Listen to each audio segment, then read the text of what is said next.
Ya, perkenalkan nama saya Muhammad Reza Rifai, NPM 22407011114, ingin menjelaskan tentang pencernaan dan penyerapan protein dengan nutrisi.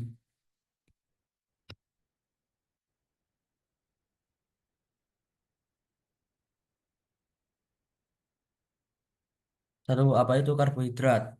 Karbohidrat adalah komponen pangan yang berfungsi sebagai sumber energi utama untuk tubuh.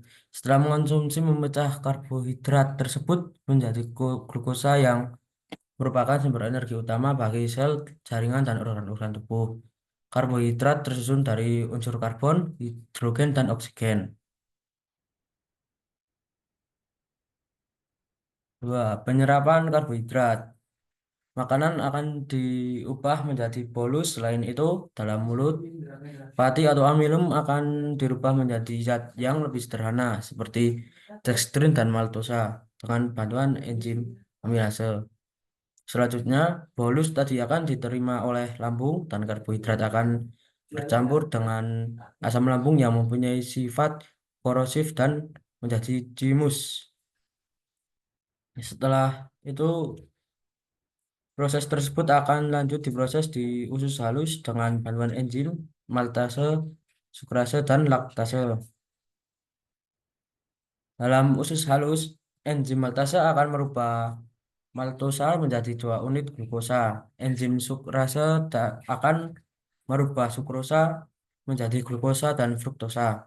Enzim laktase akan merubah laktosa menjadi glukosa dan galaktosa.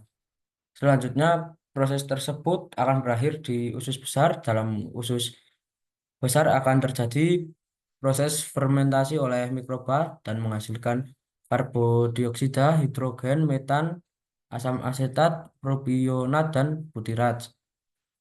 Asam-asam tadi akan menjadi sumber energi bagi jaringan tubuh.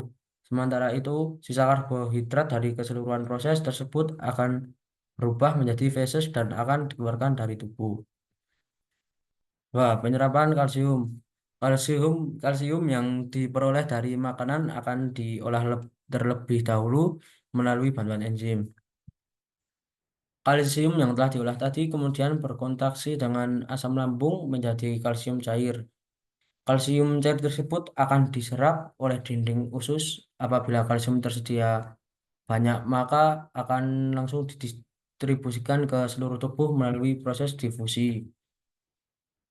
Namun, jika kalsium tersedia dalam jumlah sedikit, maka proses penyerapan akan dilakukan dengan cara transport aktif dengan bantuan vitamin D. Kalsium tadi akan diedarkan melalui pembuluh darah menuju dan disimpan dalam tulang.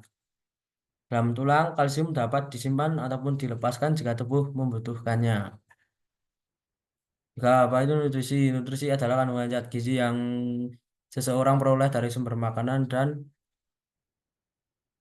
untuk kesehatan pembangunan sel tubuh.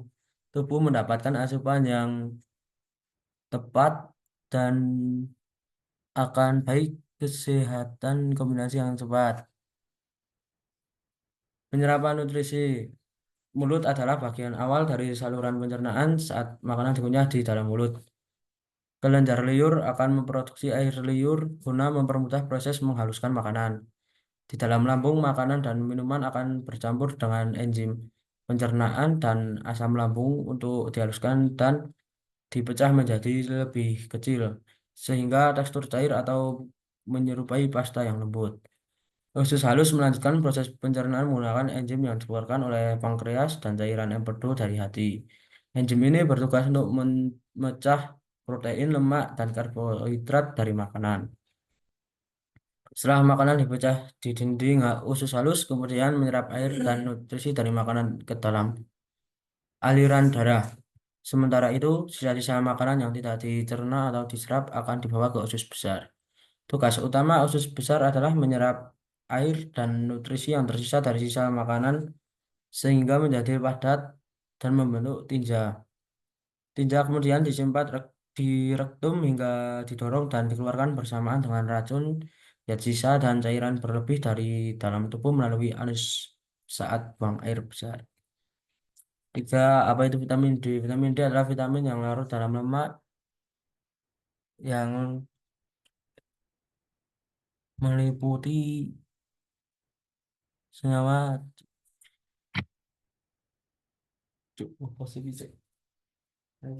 Itu. Tubuh memproduksi vitamin ini secara alami saat terkena sinar matahari langsung. Manfaat vitamin D. Satu, melawan penyakit tertentu. Dua, mengatur suasana hati dan mengurangi depresi. Tiga, mendukung penurunan berat badan. Penyerapan vitamin D. Vitamin D dari makanan akan diserap dalam tubuh menjadi vitamin D2. Vitamin D2 dan vitamin D3 diperoleh dari kulit. Dibawa ke hati untuk hidroksilasi dan diubah menjadi kalsidiol dengan penambahan ion OH oleh 25 spasi A hidrolase. Kalsidiol juga telah terbentuk di hati akan dibawa melalui pembuluhan darah dan dihidrolisasi lagi menjadi bentuk kolesitriol dibantu oleh enzim 1 sampai A hidrolase. Setelah dihidrosilasi di hati dan ginjal, kolesitriol 1,2,1,2,5 dehidroksi vitamin D akan dialirkan ke tubuh melalui aliran darah. 4. Vitamin B12. Vitamin B12 adalah unsur yang diperlukan oleh tubuh untuk membentuk sel darah merah yang sehat. Vitamin B12 juga membantu tubuh dalam menghasilkan energi dan mengoptimalkan fungsi saraf. Manfaat vitamin B12. Satu, pembentukan sel darah merah. Dua, produksi DNA. Tiga, mencegah anemia. Empat, mengurangi kelelahan. Lima, meningkatkan kesehatan otak. Enam, mendukung sistem kekebalan tubuh. Cer- Penyerapan vitamin B12.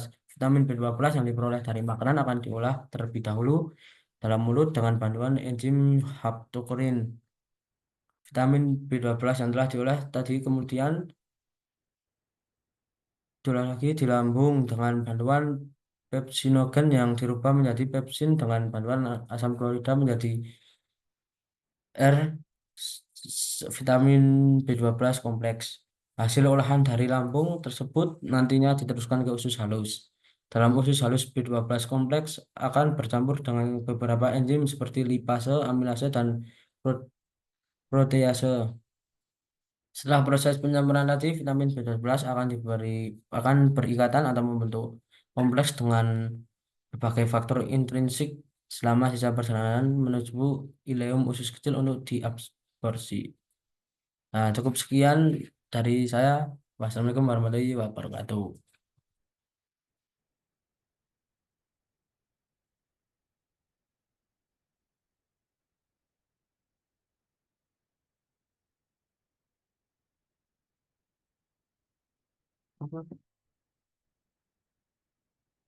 Hmm.